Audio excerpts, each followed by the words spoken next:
Hi, and welcome to Teacher Nell's Learning Resources, your place to listen, read, and enjoy amazing short stories. Let's get started! Nang maging sultan si Pilandok. Kilala si Pilandok sa pagiging matalino at wais. Kilala rin siya sa bilis niya sa pagtakbo. Lahat ng paligsahan sa takbuhan ay kanyang napanalunan. Isang araw, nagkaroon ng kaguluhan sa kanilang lugar na kung tawagin ay barangay Maparaan. Kailangan na nating tumakas! Lumiban na tayo ng ibang barangay! Kitang-kita ang takot na sabi ng isa niyang kabarangay. Abay, bakit naman? Naguguluhang tanong ng isa. Kailangan na nating makatakas sa ating napakalupit na sultan. Tugon nito. Lahat ng makita niya'y pinarurusahan kahit walang kasalanan. Hindi ka pwedeng magreklamo o magtanong man lang. Naiiyak na pagpapatuloy nito. Walang gustong kumalaban sa kanya dahil tiyak na mabigat ang ipapataw niyang parusa sa sinumang magtangkang iwasto ang mga mali niyang gawa. Napaisip si Pilandok sa narinig. Ayon niya na may naaapi at inaapi. Pilandok, tulungan mo kami. Marami na sa aming kamag-anak ang ibinilanggo at ayaw palayain dahil lamang sa kagustuhan ng sultan. Tulungan mo kami, Pilandok. Tulungan mo kami.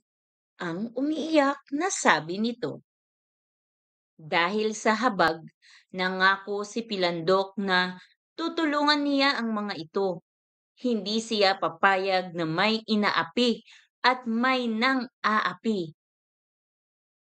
Lihim na kinausap ni Pilandok ang isa sa mga kaibigang may kamag-anak na alipin ng sultan. Ipinakalat niya ang balitang siya ay may alagang manok na nangingitlog ng ginto. Mabilis na nakarating ang balita sa sultan. Dali-dali nitong ipinahanap si Pilandok upang makausap. Kailangang maging kanya ang manok na nangingitlog ng ginto. Malaki ang maidaragdag niyon sa yaman niya. Siya dapat ang magmay-ari niyon dahil siya ang sultan. Ibigay mo sa akin ang alaga mong manok na nangingitlog ng ginto. Matigas na utos nito nang makaharap si Pilandok. Ngumiti si Pilandok. Ibibigay ko ang alaga kong manok na nangingitlog ng ginto sa isang kondisyon. Wika nito. Anong kondisyon? Tanong ng sultan. Kapag nanalo kayo sa pabilisan sa pagtakbo, sa inyo ang alaga kong manok na nangingitlog ng ginto. At kung ako naman ang manalo, ako ang papalit sa iyong pwesto. Ako na ang magiging bagong sultan. Seryosong sabi nito. Dahil sa pagiging gahaman, mabilis na sumagot ang sultan. Sa takbuhan lamang ba? Hindi mo ba nakikita ang tikas ng aking pangangatawan?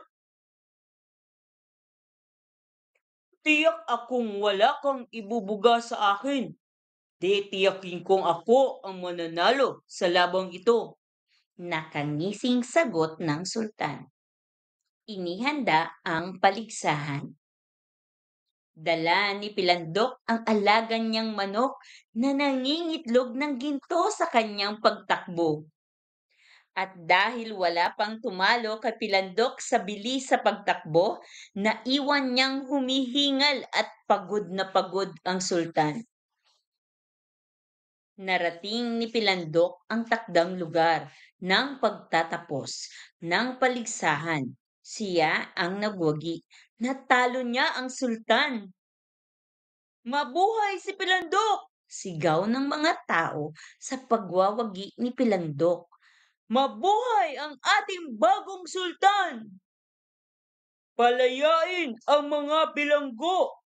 Ang kauna-unahang utos ni Pilandok bilang sultan. Lalong naghiyawan at nagpalakpakan ang mga tao sa kagalakan. Umpisa pa lamang iyan ng pagbabago sa ating lugar. Ipinangako kong magiging mabuti akong sultan.